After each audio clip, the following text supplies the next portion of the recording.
নামাজে কিছু বেদাত আবিষ্কার করেছে। ওই সকল বেদাতের ভিতর একটা বেদাত হলো নামাজে যখন তুমি দাঁড়াবে তখন পায়ের সাথে পা মিলিয়ে দাঁড়াবে। উনি বলেন কোন সাহাবী এইভাবে দাঁড়াননি, কোন তাবী এইভাবে দাঁড়াননি, কোন তাবী এইভাবে দাঁড়াননি। নামাজে এইভাবে পায়ের সাথে পা মিলিয়ে দাঁড়ানো সহিহ হাদিসের নাম দিয়ে নামাজের ভিতর নতুন একটা বেদাত আবিষ্কার করে ফেলেছে। আমাদের প্রিয় নবীজি বলেছেন, সুন্নাহ আবু দাউদে উল্লেখ আছে প্রথম খণ্ডে বুক অফ সালাহ 245 নম্বর অধ্যায়ের 666 নম্বর হাদিসে আমাদের প্রিয় নবীজি বলেছেন, সালাহ আদায়ের আগে তোমরা সমান লাইনে দাঁড়াও, কাঁধে কাঁধ লাগিয়ে দাঁড়াও, আর সেখানে শয়তানের যাবার জন্য কোনো খোলা জায়গা বা রাস্তা রেখো না। আমাদের নবীজি বলেছেন, সালাহ আদায়ের সময় তোমরা পাশাপাশি দাঁড়াও, আর সেখানে শয়তানের যাওয়ার জন্য কোনো রাস্তা রেখো না। কিন্তু ওমরে ফারুক যখন মসজিদে নববীর মধ্যে ইমামতি করতেন, কিবলামুখী হতেন না, তিনি মুসল্লিদের দিকে মুখ করে বসে থাকতেন। সুবহানাল্লাহ পড়েন। মুসল্লিদের দিকে মুখ করে দাঁড়ায় থাকতেন, হাতে থাকতো লাঠি, একামত চলতেছে, লাঠি দিয়ে এই সামনে আসো, এই পিছনে, এই সামনে, পিটায় পিটায় কাতার সোজা করে দিলেন। সুবহানাল্লাহ পড়েন। এখন আমরা কাতার সোজা করি না, কাতারে ফাঁকা রাখি, পায়ের সাথে পা মিলাই না। আল্লাহ বিষ্ণুই বললেন, পায়ের সাথে পা মিলাইলে তোমাদের হৃদয়গুলো মিলাই দিবে কে? আর পায়ে পা না মিলিয়ে যদি গ্যাপ রাখো, হৃদয়ের মধ্যেও গ্যাপ রাখবে কে? পায়ের সঙ্গে পা লাগিয়ে দিচ্ছি, আর আপনি বলছেন বিয়াদবের বাচ্চা, বিয়াদব দেখ চাচা বসে বসে পায়ের সঙ্গে পা লাগিয়েছে। বেটা তুমি সুন্নাহ বুঝো নাই? আল্লাহ নবী বলছেন, কাদের সঙ্গে কাঁধ, পায়ের সঙ্গে পা লাগিয়ে দাঁড়াও, তোমাদের মাঝে শয়তান যেন প্রবেশ করতে না পারে। এই হাদিসের আমলের প্রতি দেখে একজন খ্রিস্টান মুসলিম হয়ে যায়, হক পেয়ে যায়, আর তুমি এটাকে বিয়াদবি মনে করো। একজন বক্তা বলছে, বাংলাদেশের বক্তা, নাম নিচ্ছি না, উনি বলছেন যে আহলে হাদিস তারা বলে তাদের সঙ্গে কাঁধ, পায়ের সঙ্গে পা লাগিয়ে দাঁড়াও, যদি কাতার মধ্যে ফাঁকা থাকে শয়তান প্রবেশ করে। এটাকে আহলে হাদিসরা বলছে না হাদিস বলছে? সুনান আবু দাউদ 665, 66, 67, 68 পরপর হাদিসগুলো আছে। আল্লাহর নবী বলেছে, তুমি যুক্তি দিয়ে বলছেন যদি তাই হয়, কাতারের মধ্যে ফাঁকা থাকে যে শয়তানি প্রবেশ করে, তাহলে যদি এখন দাঁড়ায় তখন পায়ের মধ্যে তো ফাঁক থাকে, শয়তান ওই দিক দিয়ে প্রবেশ করে না। বা আছে না নাই কথা বলেন? ও বেটা বুঝেইনি, ও বুঝতেই পারেনি হাদিসের অর্থটা কি। এই শয়তান বলতে গেলে কানখারা শয়তান, ওটাকে উদ্দেশ্য নয়, বরং এই শয়তানেরা উদ্দেশ্য হচ্ছে আপনার মধ্যে শয়তানি কোনো যেন ওয়াসওয়াসা না আসে।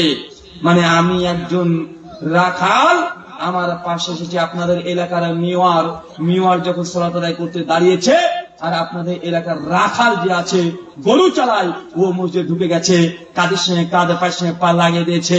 আপনাদের এলাকার মিওয়ার বলছে,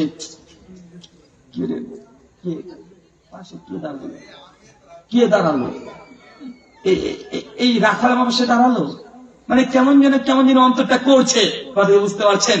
মানে ভেতরে একটা অহংকার কাজ করছে, আমি মেওয়ার আর আমার পাশে এই ব্যক্তি এবারে দাঁড়িয়েছে, এটা কেমন কেমন করছে, এই যে অন্তরটা কেমন একটা উল্টো পাল্টা করছে, এটা হচ্ছে শয়তান। এই শয়তান যেন অস্বস্তি না দিতে পারে, কারণ কাতারের মধ্যে যখন দাঁড়াবে সবাই আল্লাহর দাস, আল্লাহর গোলাম, এটাই মুসলমানের পরিচয়। তাই একটা সুন্নাত দেখে বিদেশিরা ও মুসলিমরা ইসলাম কবুল করে, আর বাংলাদেশের মুসলমান তুমি বলছো তুমি নাকি বিয়াদব। আল্লাহ নবীর সুন্নাহ হাদিসগুলো খুলে দেখো, তোমার মাযহাবে না থাকতে পারে, তোমার তরিকায় না থাকতে পারে, কিন্তু সুন্নাতকে কখনো এবং কটূক্তি করার সম্মত নয়। করলে আল্লাহ সুন্নাত গজব তোমার উপরে নেমে আসবে, তুমি বুঝতেই পারছো না। সেই মুসলিম খোলেন 2021 নম্বর হাদিস, জাবের বিন আব্দুল্লাহ রাদিয়াল্লাহু তাআলা বলছেন, আল্লাহ রাসূল একজন ব্যক্তিকে দেখছে বাঁ হাত দিয়ে পানি খাচ্ছে। কোন হাত দিয়ে? বলেন। বাঁ হাত দিয়ে পানি খাচ্ছেন। আল্লাহ নবী তাকে বলছে, বাঁ হাত দিয়ে পানি খেও না, ডান হাত দিয়ে খাও। ওই সাহাবী বলছেন, মানে ওই ব্যক্তি বলছে নাম আসেনি, বলছে আমি পারবো না। আল্লাহ নবী বলছে, আল্লাহ যদি তোমাকে না পারায়। জাবের বিন আব্দুল্লাহ বলছে, কিছুদিন পরে দেখছি ওই সাহাবীর আর ডান হাত আর উঠছে না, প্যারালাইসিস হয়ে গেছে, পঙ্গু হয়ে গেছে। নবীর একটা সুন্নাহকে কটূক্তি করার জন্য, নবীর একটা সুন্নাহকে অমান্য করার জন্য। মুসলমান, তুমি নবীর কত সুন্নাহকে তুমি কটূক্তি করো, তুমি কত সুন্নাহকে অপমান করো প্রতিদিন। একদম বাড়িতে সকালবেলায় যে বেশি আছে দাড়ি থেকে চাচ্ছ, লজ্জা লাগা উচিত। আবার তুমি হচ্ছে আশিকের রাসূল, মুখে বড় বড় দাড়ি, বিড়ি টানছো, লজ্জা লাগা উচিত। তোমার মতো বেহা গোটা বাংলাদেশে খুঁজে পাওয়া মুশকিল আছে। তুমি বলছো আশিকে রাসূল, তুমি ঈদে মিলাদুন নবী নিয়ে পাগল আছো, আর তুমি বিড়ি টানছো, এত বড় বড় দাড়ি নিয়ে, তোমার লজ্জা লাগা উচিত। আল্লাহ সুবহানাহু ওয়া তাআলা এই কথাগুলো মুসলমানকে বোঝার তৌফিক দান করো, সকলে পড়ি আল্লাহুম্মা আমিন। অনেক রাত্রি আল্লাহ সুবহানাহু ওয়া তাআলা এই কথাগুলো থেকে আপনার যদি কল্যাণ কিছু হয়, এই কল্যাণকর বিষয়গুলো একটু অনুধাবন করার তোমাদেরকে তৌফিক দান করো, সকলে পড়ি আল্লাহুম্মা আমিন। অনেকগুলো নামাজের মধ্যে পায়ে পা মিলাবেন, জান্নাতে প্রাসাদ তৈরি হবে। এখন পা মিলালে কয়টা আহলে হাদিস? আরে ভাই, 4 ইমামে আহলে হাদিস, তুমি আবার আলাদা হও কেন?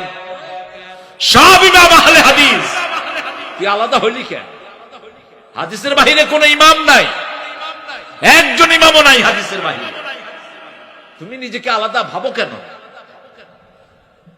কখন ইমাম আবু হানিফা নামাজ শর্ট করেছেন? আমাদের দেশে পুটুস পাটুস নামাজ পড়ে কয় হানাফি মাযহাব। হানাফি মাযহাব বুঝো তুমি মূর্খ? রাসূল যেভাবে সালাত পড়েছেন ওইভাবেই পড়তে হবে, 4 ইমাম সেভাবে পড়েছেন, ঠিক কিনা? পা লাগান, পা লাগাই।